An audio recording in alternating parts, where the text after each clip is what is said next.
करते हैं, उसे देख उसे देख उसे देख, देख तेरी भाभी आ रही है।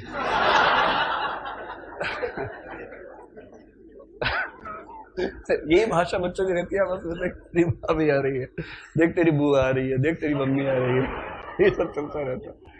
एक जोक है, मेरठ में कॉलेज में एक नाटक हुआ, उसमें एक लड़की ने बुआ का रोल किया। तो जैसा होता है नाटक के बाद सब बच्चे उसको बुआ जी बोलने लग गए। ऐसी तो होता है स्कूल कॉलेज में। अब वो लड़की जहां जाए लड़के बोले बुआ जी नमस्ते, बुआ जी नमस्ते। तो उससे शिकायत कर दी प्रिंसिपल को, सब बदतमीज लोग मुझे बुआ जी बोलते हैं। तो प्रिंसिपल ने एक मीटिंग बुलाई सारे कॉलेज की और कहा कि जो बच्चे इनको बुआ जी बोलते हाथ खड़ा करें। सबने हाथ खड़ा किया, एक ने हाथ खड़ा नहीं किया। बड़ा ईमानदार सा बच्चा था। तो उससे प्रिंसिपल ने कहा कि बेटा कुछ सिखाओ बाकी बच्चों को, बदतमीज कहेंगे क्या क्या बोलते रहते हैं। आप क्यों नहीं बोलते? बोले क्योंकि मैं इन सबका फूफा हूं। मैं क्यों बोलूंगा भाई, मैं कैसे बुआ जी बोल सकता हूं? देखो हंसते हुए कंजूसी नहीं करते, खुल के हंस लेते हैं। मुंह बंद करके हंसना एक चिंता की बात है, मुंह खोल के दहाड़ के हंसना चाहिए एकदम, ठीक है? हा हा हा ऐसे। वो लड़की के एक बार हंस के दिखाओ सबको, एक बार एक ठाका मार दो। अच्छा चलो हंसो भाई, एक बार इनको सिखा दो जरा कैसे हंसते हैं, जरूर से हंसो एक बार। उठो उठो उठो जल्दी से हंसो। 1 2 3 करूं? 1 2 3 करने की जरूरत है। चलो 1 2 3।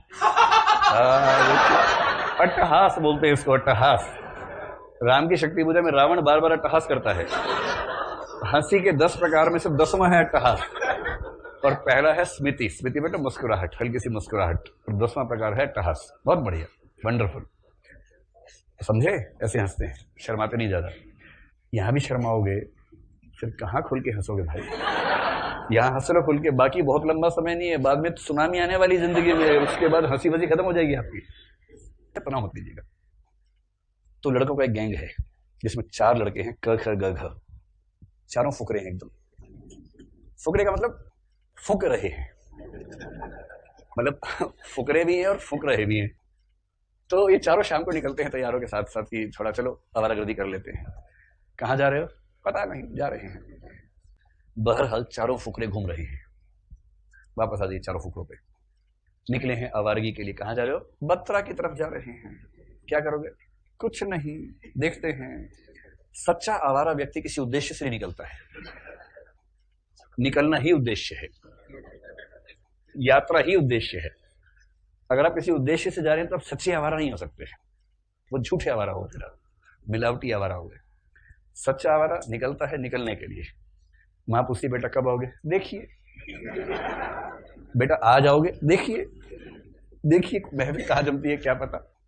जहां महफिल जमेगी, कैसी महफिल जमेगी, उससे तय होगा कि वापसी कब है, और वापसी यहां है या कहीं होते हुए है पता नहीं। देखिए इस मूड से निकले हैं चारों, ठीक है?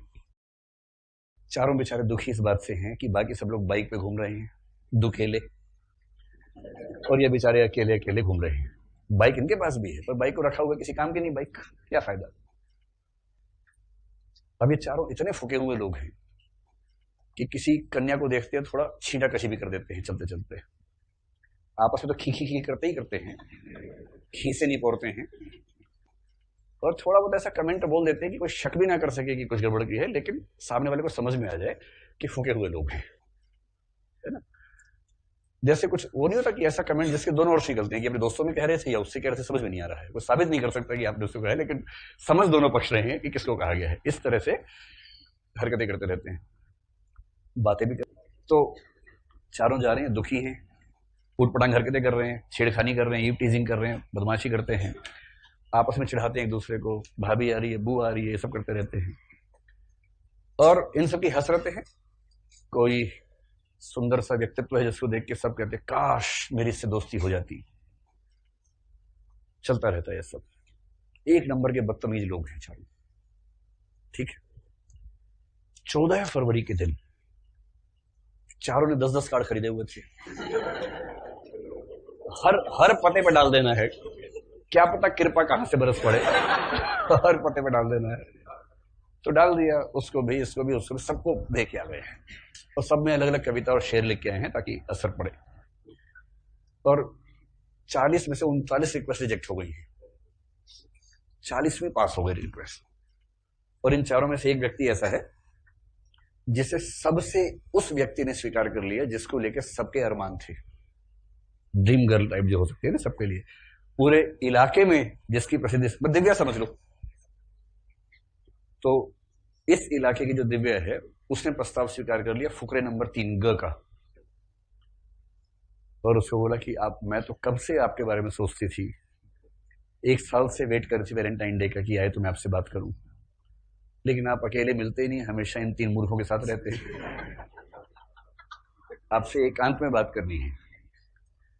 अब ये जो ग है ये कालिदास हो गया तुरंत, और क ख और घ विलोम हो गए तुरंत, क्योंकि चारों का ध्येय एक ही था, उद्देश्य एक ही था, उद्देश्य तक पहुंचा एक है, 3 नहीं पहुंच पाए हैं। अब ये शाम को साथ में घूमता है, वो तीनों आपस में घूमते हैं, समझ रहे? अब दर्द देखिए, दर्द उस बेचारे का।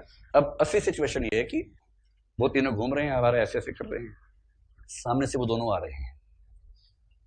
अब सिचुएशन है द सिचुएशन, वो लड़का जो साथ में आ रहा है उस लड़की से क्या कहेगा? कहेगा देखो, लड़की कह रही है तुम्हारे दोस्त सारे मिलवाओ ना दोस्तों से, लड़के कह रहा है ये लोग ठीक नहीं है ये लोग, ये ठीक लोग नहीं है।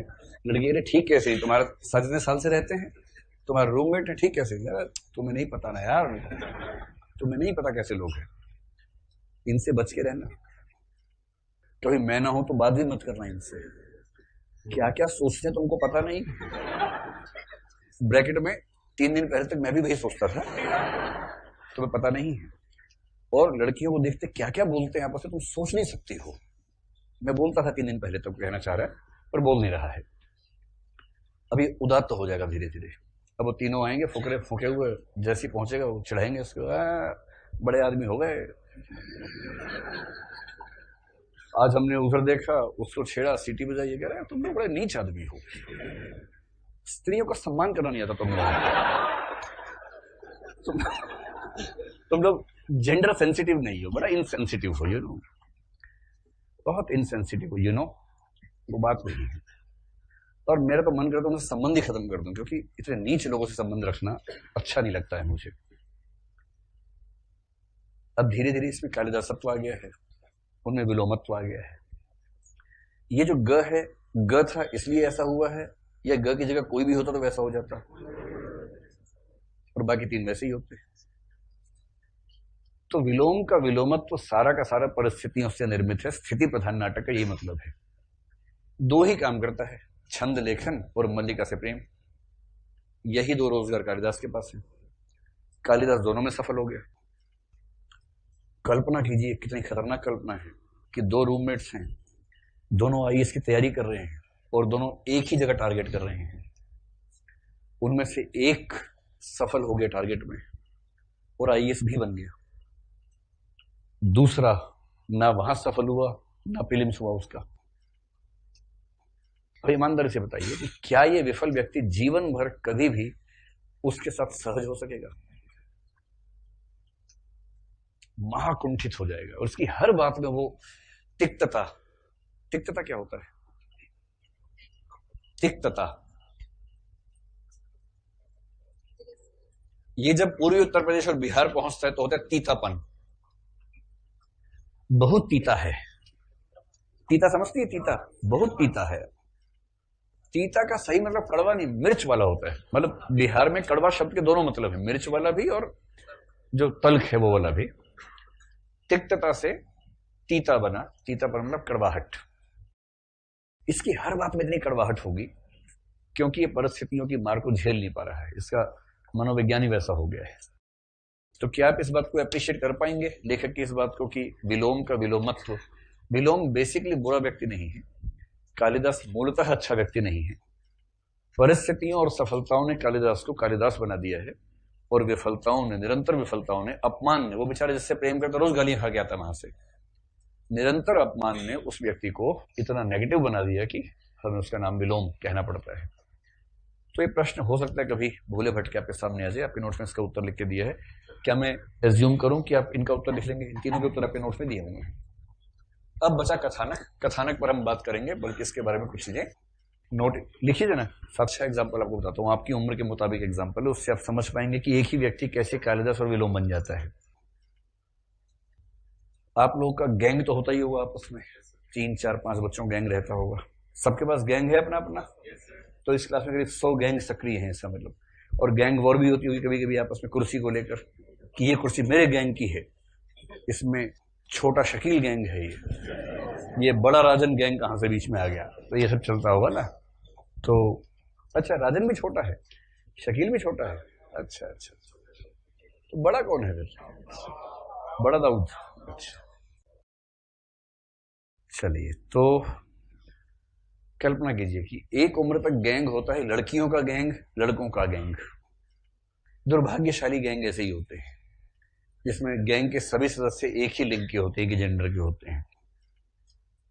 इसकी एक वजह हो सकती है कि आपने जानबूझ के ऐसा सिलेक्शन किया है ताकि पढ़ाई पे ही ध्यान रख सके, और दूसरी वजह होती है कि दूसरे जेंडर के लोग पूछते ही नहीं आपको। आमतौर पर लड़कों का गैंग इसलिए बनता है कि सेकंड वजह सक्रिय रहती है, और लड़कियों के गैंग के पीछे पहली वजह सक्रिय रहती है आमतौर पर। ये मेरा सामान्य मनोविज्ञान है, गलत हो सकता है। जो मेरी अपनी सामान्य अंडरस्टैंडिंग में वो बता रहा हूं, जो कि एकदम बेहद गलत हो सकती है। अज्ञेय ने लिखा है, जिसने जीवन के कुछ समय तक शुद्ध आवारागर्दी नहीं की है उसको जीवन का अर्थ पता ही नहीं। आवारागर्दी भी मिलावटी नहीं। उधम सिंह देख रहे, अज्ञेय ने लिखा आपके बारे में, देखिए। शुद्ध, मिलावटी नहीं। मिलावटी आवारागर्दी में बात नहीं है, शुद्ध आवारागर्दी, शुद्ध प्योर एकदम, मतलब अनएडल्ट्रेटेड किस्म की आवारागर्दी। इसका मतलब है, आवारागर्दी का मतलब क्या है? आवारगी। आवारगी पर एक गजल गुलाम अली ने बड़ी अच्छी गाई है, नहीं सुनी तो आज सुनिए जाके, बड़ा आनंद आएगा आपको। आवारगी ही नाम है उस गजल का, और गुलाम अली की सबसे प्रसिद्ध गजलों में से एक है। वो क्या हुआ आवारगी, इस तरह से गाते हैं वो। मतलब इस बात का दुख है कि जो आवारगी का समय था वो कहां चला गया। आवारा शब्द जिस शब्द से बना है वो है यायावर, और अज्ञेय हिंदी के सबसे बड़े यायावर थे, और राहुल संकृत्यायन थे। अज्ञेय ने एक पुस्तक ही लिखी है, अरे यायावर रहेगा याद। किताब का ही नाम है यायावरी। यायावरी से ही आवारगी या आवारापन, इस तरह से मेरे ख्याल से वहीं से इसका विकास हुआ शब्द का। और राहुल संकृत्यायन की तो बात ही अलग थी, हिंदी साहित्य के सबसे बड़े घुमक्कड़ जंतु वही थे। एक किताब लिख गए, घुमक्कड़ शास्त्र। और एक शेर का इस्तेमाल खूब आपने सुना होगा, सैर कर दुनिया की गाफिल जिंदगानी फिर कहां, जिंदगानी गिर रही तो नौजवानी फिर कहां। दुनिया की सैर करो, बाकी सब क्या बेकार की चीजें हैं। दुनिया को देखो, घूमो, समझो, यही उसका भाव केंद्र में रहता है।